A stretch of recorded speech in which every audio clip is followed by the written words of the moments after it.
¿El ser humano es bueno o malo por naturaleza? ¿Para qué sirve el Estado? ¿De qué su existencia? Bien, estas son preguntas que nos han acompañado a lo largo de toda la historia, que han generado enormes debates filosóficos e incluso que ya hemos abordado desde cierta perspectiva aquí en nuestro canal. Hace poco la abordamos desde la perspectiva de Rousseau, un filósofo ilustrado que decía que el ser humano es bueno por naturaleza y que la sociedad le corrompe, no obstante que necesita al Estado para convivir en sociedad. Esta era una perspectiva, pero les anunciamos que hay otra, una perspectiva muy potente con la que empatizamos muchísimo. ¿Qué tal si decimos que el ser humano es egoísta por naturaleza y necesita al Estado porque de otra manera viviría en una situación de guerra permanente? Esta es otra perspectiva de otro genio, un genio que ha determinado en gran manera tanto el campo de la filosofía política como incluso ha tenido influencia en el campo jurídico. Hablamos de un maestro de nuestra historia, Thomas Hobbes, y con él, de una obra que realmente no deja indiferente a nadie, incluso desde el título. Hablamos de El Leviatán.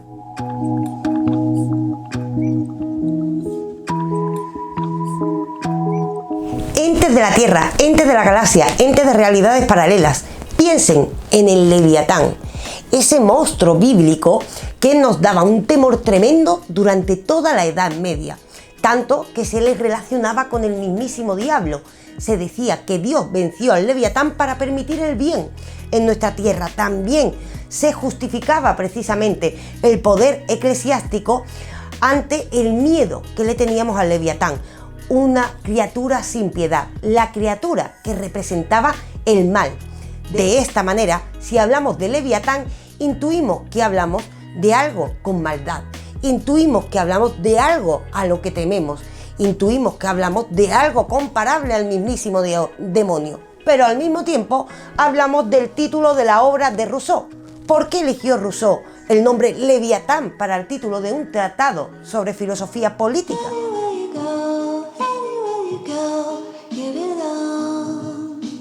La obra El Leviatán de Thomas Hobbes es publicada en 1951 y lo cierto es que es una obra dedicada a la filosofía política, donde nos va a hablar del Estado. ¿Se llama Leviatán porque nos va a decir Hobbes que el Estado es tremendamente malo? Pues resulta que no, resulta que el que tiene la semilla de la maldad es el ser humano. El ser humano para Hobbes va a ser egoísta por naturaleza y de ahí traernos una figura metafórica que es la del Leviatán como un estado que incluso es justificado si es un estado absolutista para evitar que el ser humano viva en una situación de guerra permanente.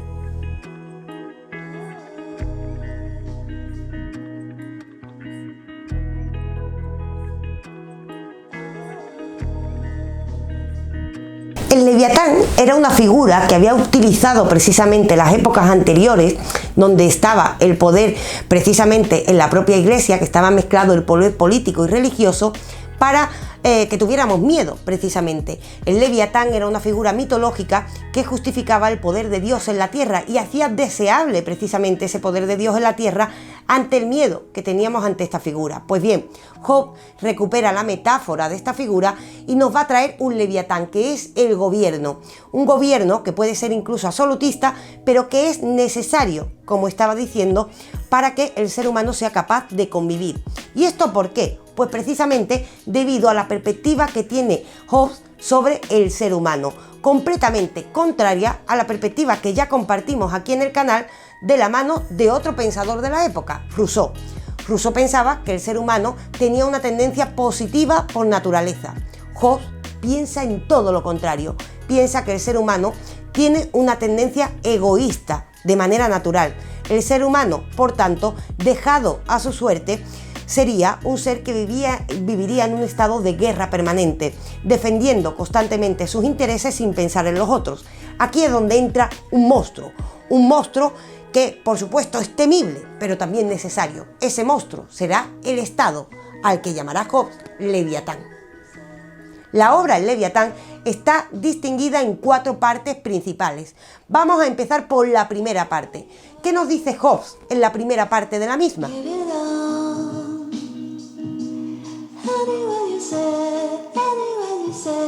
En la la primera parte de esta obra encontramos una sentencia que nos ha acompañado a lo largo de toda la historia. Hobbes nos dice que el ser humano es un lobo para sí mismo. Es una frase que se conoce como el hombre es un lobo para el hombre. ¿A qué se está refiriendo con esto? Bueno, en esta primera parte, Hobbes empieza analizando cuál es la naturaleza humana para intentar averiguar por qué necesita el Estado si es que es el caso. Es decir, cuáles son las tendencias que tenemos naturales a la hora de convivir en sociedad. Y Hobbes tiene la percepción de que el ser humano es egoísta por naturaleza. El ser humano antepondrá siempre sus intereses a los intereses de los otros e incluso el ser humano preferirá aumentar, por ejemplo, su propiedad privada a ayudar a los otros. Hay una tendencia egoísta y esto es lo que hace que Hobbes diga que el hombre es un lobo para el hombre, porque precisamente tiene una tendencia a vivir en un estado permanente de guerra. Es aquí donde precisamente pasamos a una segunda parte. Tenemos esta primera concepción, una concepción negativa del ser humano. ¿Será esta concepción negativa la que justifique la existencia del Estado? Así es como llegamos, como decía, a la segunda parte del Leviatán, donde ya directamente ponemos nuestra mirada en ese monstruo llamado gobierno o Estado, que precisamente nos da miedo, pero será un mal necesario.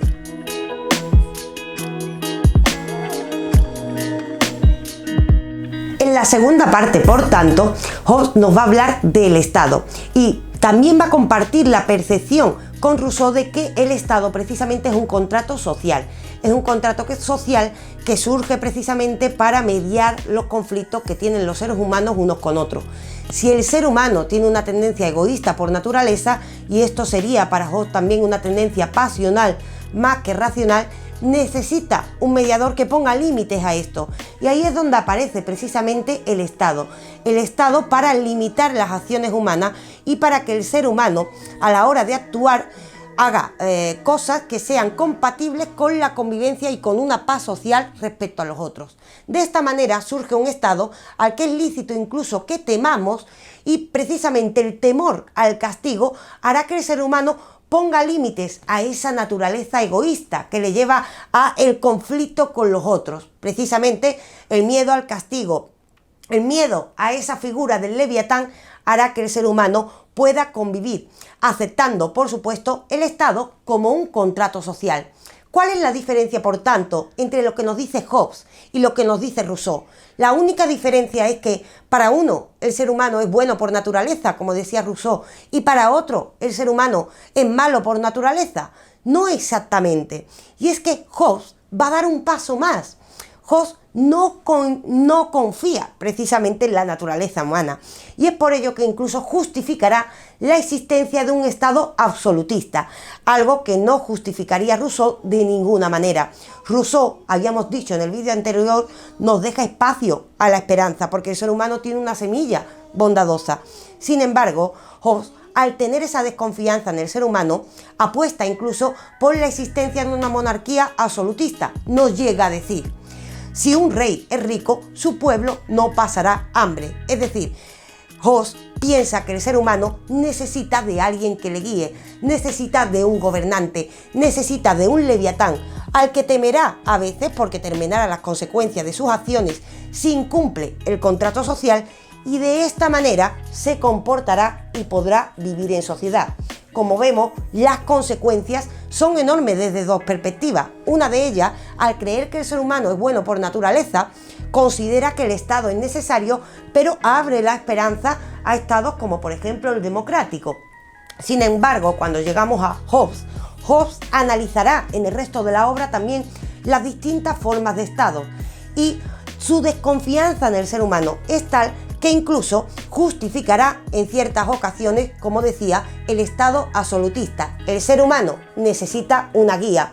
El ser humano es un ser salvaje, es un ser que busca sus prioridades, es un ser que busca satisfacer su egoísmo por encima de los otros. Hay que poner límites a esto, y es por esto que justificamos la existencia de un Leviatán, de un Estado, de una estructura de poder que ponga limitaciones a nuestras vidas.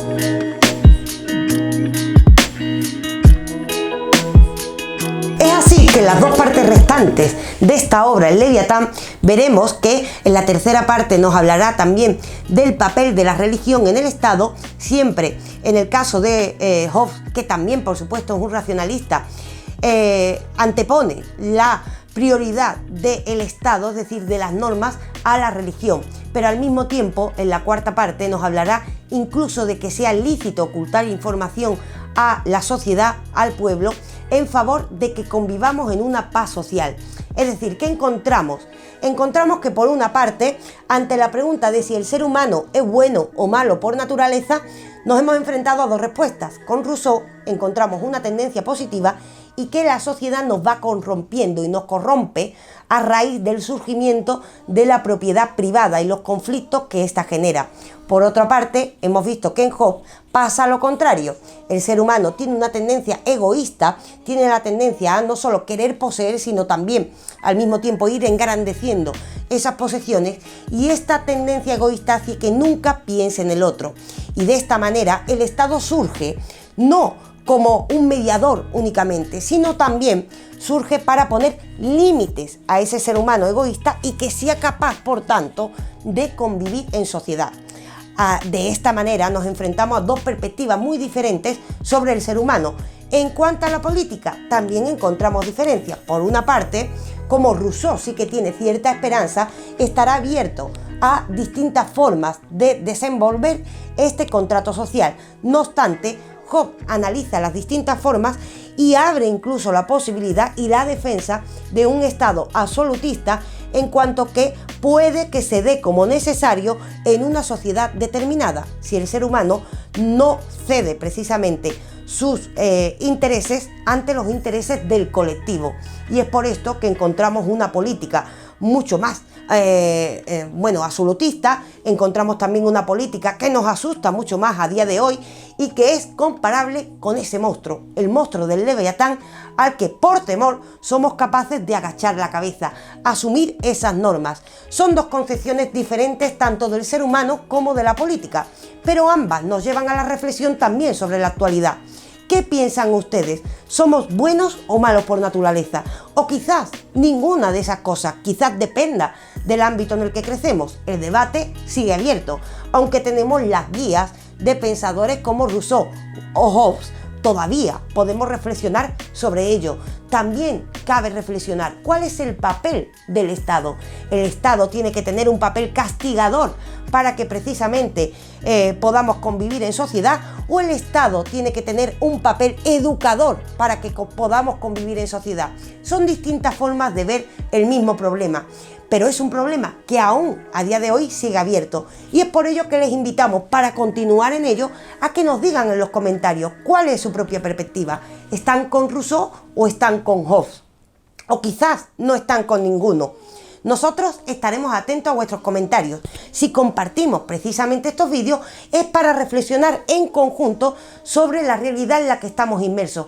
Así que estaremos atentos a esas otras perspectivas. Ojo, no hay perspectiva que no enriquezca precisamente el debate a este respecto, ya que el protagonista de la filosofía, tanto de Rousseau como de Hobbes, somos cada uno de nosotros.